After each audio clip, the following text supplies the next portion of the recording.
ओम श्री परमात्मा ने नमः। मैं सीनियर प्रोफेसर हरिहृदय अवस्थी,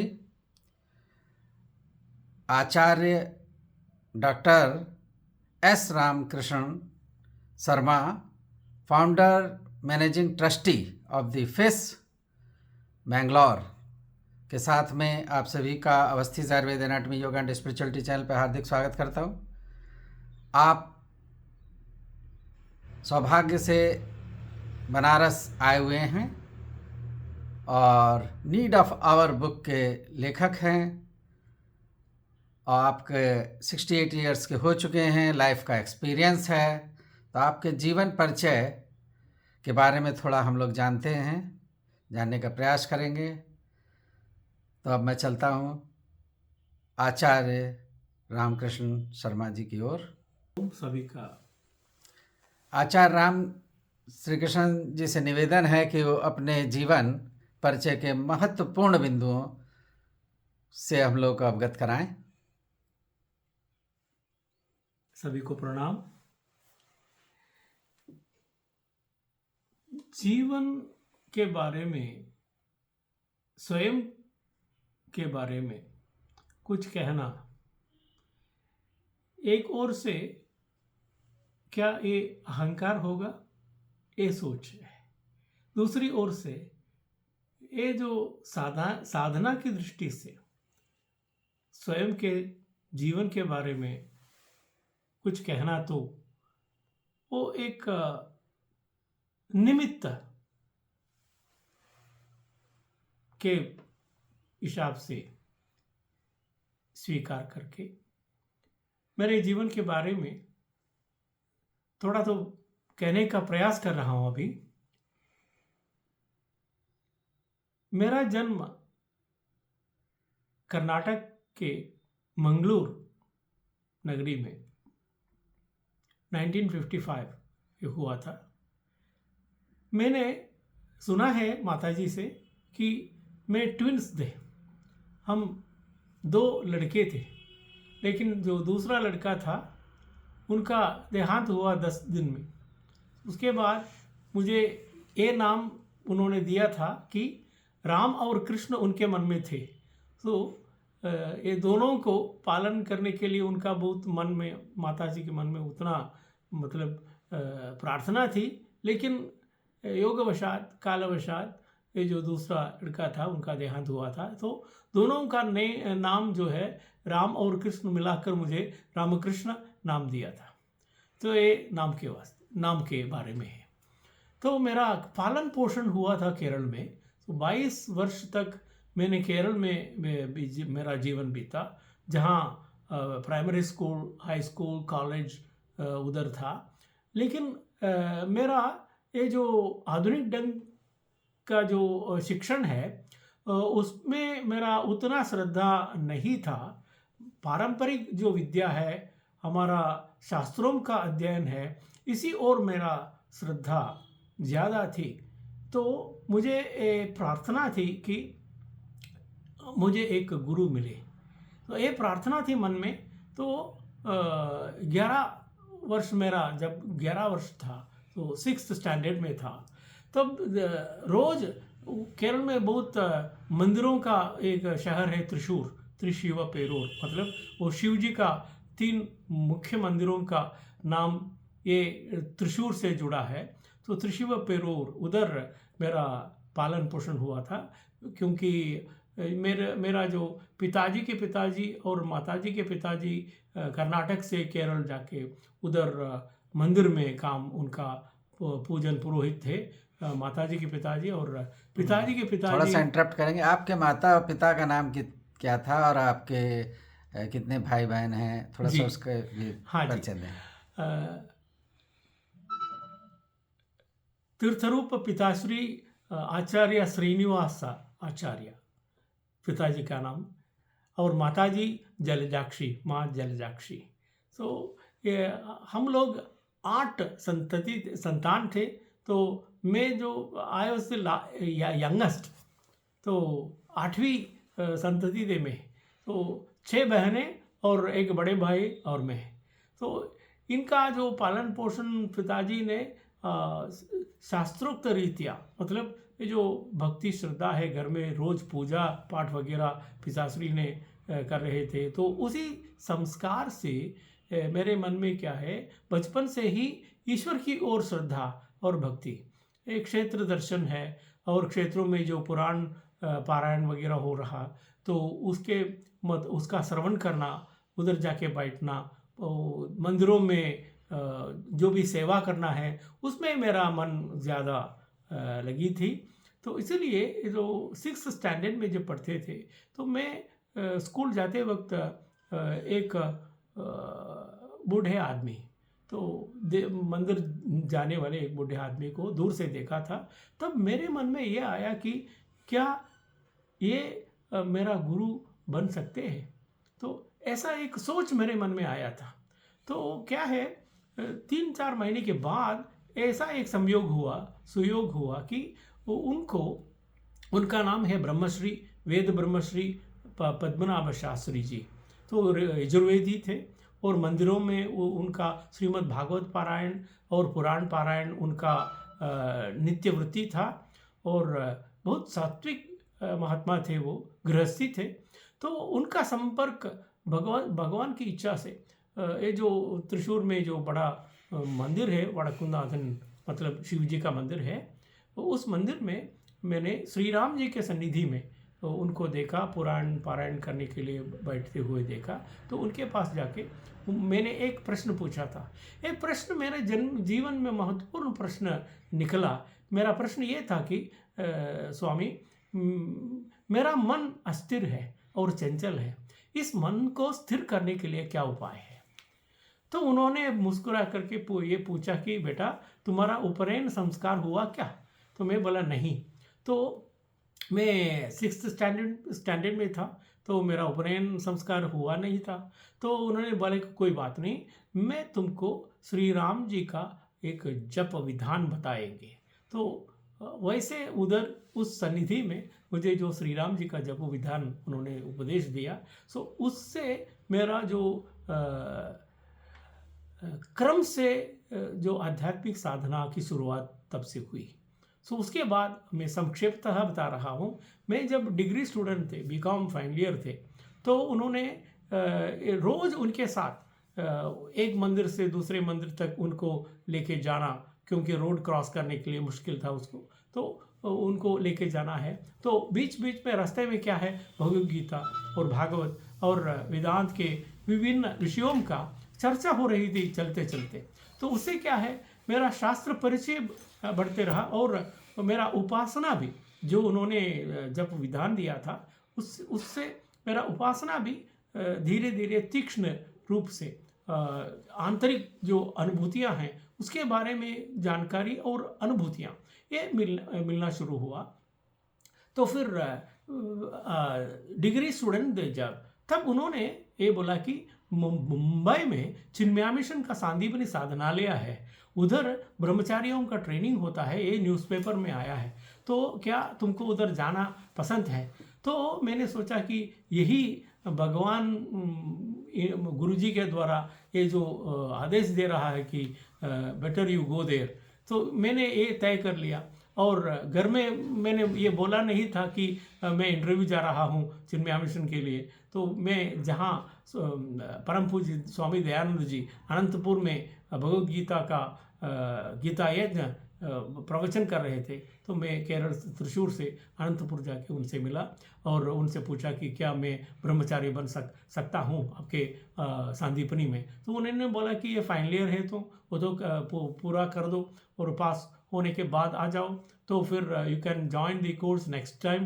तो मैंने बोला नहीं, क्योंकि शास्त्रों में ये कहा कि यदि जीवन में ये श्रद्धा, तीव्र रूप से श्रद्धा, आध्यात्मिक ज्ञान के लिए ये श्रद्धा, आंतरिक श्रद्धा जो है वो बढ़ती जाएंगे, तब यदहरेव विरहेत तदहरेव प्रव्रजेत। ये मुझे उनसे ये निवेदन की, स्वामी जी मुझे लीजिए।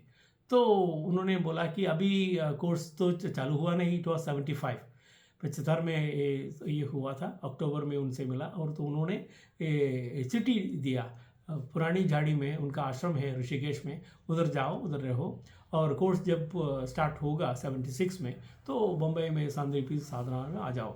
तो वैसे ही मैंने कोर्स पूरा किया और चिन्मया मिशन में 4 साल तक 82 तक ब्रह्मचारी रहे थे और चिन्मया मिशन में कार्य जो कर रहे थे, भगवद गीता उपनिषद के प्रवचन पब्लिक के लिए क्लासेस चलाना, ये सब कर रहे थे। और 82 में ऐसा हुआ कि कई ब्रह्मचारी लोग चिन्मया मिशन संस्था से अपने जो गुरुजी है दयानंद जी, उनके साथ ऋषिकेश में एक साधना की विधान के लिए अलग करवाया था। तो आर्ष विद्या, उन्होंने ये आर्ष विद्या पीठ का स्थापना की ऋषिकेश में। तो हम उनके जो डिसाइपल्स थे चिन्मया मिशन से निकलकर आर्ष विद्या में सम्मिलित होकर साधना करने के लिए। तो मैंने पूछा स्वामी जी से, स्वामी जी क्या मैं आर्ष विद्या संस्था में नहीं रहेंगी, मैं स्वतंत्र रूप से यात्रा करके नदियों के किनारे में नर्मदा में जाना मेरा मन में ये इच्छा है, सो नर्मदा के किनारे में साधना करेंगे। तो स्वामी जी बोला ठीक है चले जाओ। तो मैं उधर से निकलकर दक्षिण में कई क्षेत्रों का दर्शन करके फिर वाराणसी जाने के लिए टिकट लिया था। तो लेकिन क्या हुआ, बीच में किसी ने ट्रिची में बोला कि अच्छा ब्रह्मचारी जी आप ये सोचना है, जबलपुर में जाबाली महर्षि का स्थान है नर्मदा के किनारे में, ग्वारी घाट में, उधर एक मंदिर है। मैं उधर रहे थे, 22 साल में उधर रहे थे। I was brought up by Yogini Dev, तो आप उधर जाइए। तो मैंने ब्रेक जर्नी करके जबलपुर में ग्वारी घाट में उधर गया और साधना उधर चालू की। तो सौंदर्य लहरी के बारे में मैंने उधर साधना में भगवान शंकर से प्रार्थना की कि सौंदर्य लहरी का जो रहस्यात्मक श्लोकों का अर्थ है, ये इसके बारे में मुझे जानकारी देना भगवान प्रार्थना की। और उसी हिसाब से भगवान ने कृपा करके मुझे सौंदर्य लहरी के जो फर्स्ट 41 वर्सेस जो है श्लोकों का है, तो उनका जो सूक्ष्म रूप का जो अर्थ है और अनुभूतियाँ के बारे में भगवान ने मुझे अनुग्रह की। तो साधना उसी हिसाब से आगे चलकर माँ आनंदमयी के जो शिष्य है स्वामी केदारनाथ इंदौर में, सो उनके संपर्क मिला। वो उनके कृपा से उनके आश्रम में रहकर साधना करने के लिए मौका मिला। 2 साल उनके साथ उधर रहे थे और 86 में इंदौर से निकलकर फिर वापस घर आना। मेरा माताजी का ये पुकार था कि पिताश्री का शरीर तबीयत ठीक नहीं है, तो उनका देखभाल के लिए और कोई नहीं, बहन लोग और उनका सेटल किधर जो है, उनका मैरिज होकर इधर उधर उनका सेटल हुआ है, और बड़े भाई जो है वो विदेश में था। तो मैं तो लास्ट सन है, तो इसलिए उन्होंने माताजी ने बोला कि अभी ये सब तुम्हारा साधना सब इधर आकर के गृहस्थ जीवन संभालो। तो माताजी ने ये आदेश दिया मुझे। तो मैं 86 में वापस मंगलोर आया और पिताश्री का देखभालन के लिए। तो उनका देहवियोग हुआ 87 में। तो उसके बाद माताजी का ये कहना है कि यू एंटर इनटू जॉब, तो जॉब करने के लिए प्रयत्न करो। तो मैंने एक मैगजीन्स में मतलब कि लिखना, ये आर्टिकल से लिखना शुरू किया। और श्रृंगेरी शारदा पीठ है, जगत गुरु शंकराचार्य जी का पहला जो पीठ है श्रृंगेरी में, उधर एक तत्वालोक एक मैगजीन है, उनका जर्नल है, उसमें लिखने के लिए मुझे मौका मिला। तो उधर से उतना तो संपादन ने एक गृहस्थी बनना तो मुश्किल की बात है। तो उस ज़माने में भी वो तो मुश्किल की बात है। तो कोई रिसोर्स होना चाहिए। तो जाके क्या है, I wanted to continue my education, did my post graduation in Mysore university as an external student, MA किया। और MA करते करते मुझे माँ की कृपा से क्या है, एक लेक्चरर का जॉब मिला, इंग्लिश लेक्चरर का जॉब मिला, 91 में जॉब मिला। लेकिन ये आश्चर्य की बात है, 90 में मैरिज हुआ और 91 जुलाई 5 को मेरा लेक्चरशिप का शुरुआत हुई। मैं I joined as a lecturer in July 91 5। तो उसी दिन मेरा पुत्र का जन्म हुआ। 90 में मैरिज हुआ और जॉब मिल करके पुत्र का जन्म हुआ और उसके बाद मेरा जो गृहस्थी जीवन है उस तो मीटर गेज से ब्रॉड गेज आ गया, तो ब्रह्मचारी का जीवन है। और तो आचार्य जी, आपके कितनी संतानें हैं और वो क्या कर रही हैं? जी, मेरा एक पुत्र है, एकमात्र पुत्र है, वो जो अभी एक कूडली शंकराचार्य मठ में स्वामी जी का पीए बनकर वो प्रवृत्ति रत है। तो उसकी क्या एजुकेशन है? वो उनका एमएससी केमिस्ट्री किया है और एमए संस्कृत किया है और ऋग्वेद का अध्ययन पूरा किया है। हम्म, तो अभी उनको भी गृहस्थी बनाने का प्रयत्न में है, तो माँ की कृपा से वो भी हो जाएगा। और साधना में ये क्या है, हर स्तर पे मेरा ये अनुभव है, हर स्तर पे जिन स्तर का पहचान के लिए और गहराई में उतरने के लिए जो साधना की आवश्यकता है, वो साधना का उपदेश देने के लिए माँ भगवती ने गुरु के रूप में किसी न किसी महात्मा को मेरे संपर्क में लाना, उनके संपर्क में मैं जाना, ये तो घटित हो रहा था, अभी भी हो रहा है। ये संक्षेपतः मेरा आध्यात्मिक जीवन का विवरण बता सकते हैं। तो एक और प्रश्न आपसे है जी कि अभी आपने जो foundation of Indian scientific heritage जी ट्रस्ट फॉर्म की है, जी उसके क्या उद्देश्य है और आपका क्या विज़न है आगे की लाइफ के लिए? ये बात है 2010 में ऐसा एक गूगल ग्रुप फॉर्म करने के लिए एक प्रेरणा मिली। जो लोग हमारे संपर्क में थे, उनका जो आध्यात्मिक प्रश्नों का चर्चा है, जो संवाद है, इसको एक प्लेटफॉर्म, पब्लिक प्लेटफॉर्म ऑनलाइन में करना है, ये सोच आ गया। तो 2009 में मैंने गूगल में एक ग्रुप बनाया, foundation for Indian scientific heritage, FISH fish. इसका एक ग्रुप में स्टार्टिंग पे 6 मेंबर्स थे, अभी तो 482 मेंबर्स है। ये 6 मेंबर्स से शुरुआत हुई और उसका जो विजन ये जो है, heritage awareness makes one a complete citizen. So to make a citizen of Bharat a complete citizen, it is necessary that we should have heritage awareness. Heritage awareness and the spiritual discipline that makes one full Bharatiya. So with this vision, we started the Google group, and in 2011, it so happened that one of the mutts, I mean in Udupi, Shri Krishna मठ में जो 8 यति परंपरा है उडुपी में, तो उन 8 यति परंपराओं में पुति के मठ, उधर का स्वामी सुगुणेंद्र तीर्थ महाराज, उन्होंने उनसे मैं मिला था। मेरा मन में ये था कि एक इंटरनेशनल कॉन्फ्रेंस का आयोजन करें। थीम था डिकोडिंग वेद विद्या में जो रहस्यात्मक ज्ञान है, विज्ञान है, साइंस है, उसको बाहर लाना है और समाज के लिए उससे क्या उपयोग होगा, इसके बारे में चर्चा करने के लिए एक इंटरनेशनल कॉन्फ्रेंस की आयोजन करने का। तो स्वामी जी ने बोला कि आगे बढ़ो, मैं उसका सपोर्ट दे दूंगा। तो मठ की प्लेटफॉर्म पे, मतलब उधर एक मंदिर था, भद्रकाली जनार्दन स्वामी मंदिर है उडुपी में, उस मंदिर में ऑडिटोरियम में 3 दिन का 2011 जनवरी 21, 22, 23 3 दिन का इंटरनेशनल कॉन्फ्रेंस आयोजित हुआ था।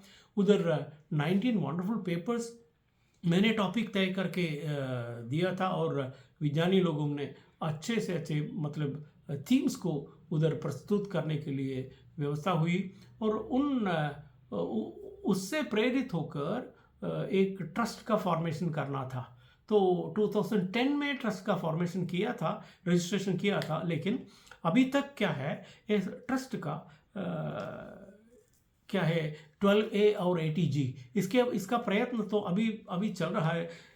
इनकम टैक्स रिटर्न्स तो फाइल कर रहा हूँ, हर साल इसका व्यवस्था है, लेकिन मेरे पैसे जो मेरा कमाई है, अभी जो हमें पेंशनर हूँ, 2015 में रिटायरमेंट हुआ था, तो मेरा ही जो कमाई है उससे पैसा निकाल करके इस ट्रस्ट में डाल के उसका जो एक्टिविटीज़ है। एक्टिविटीज़ मतलब कॉन्फ्रेंसेस में जाना है, सेमिनार्स में जाना है, पेपर प्रस्तुति करना है। तो इसके लिए मैं जो भी खर्चा कर रहा हूँ इसको ट्रस्ट में डाल के, लोन के रूप में डाल के, और उससे मतलब एक्सपेंडिचर का संभालना था। अभी हाँ। एक काम चल रहा है।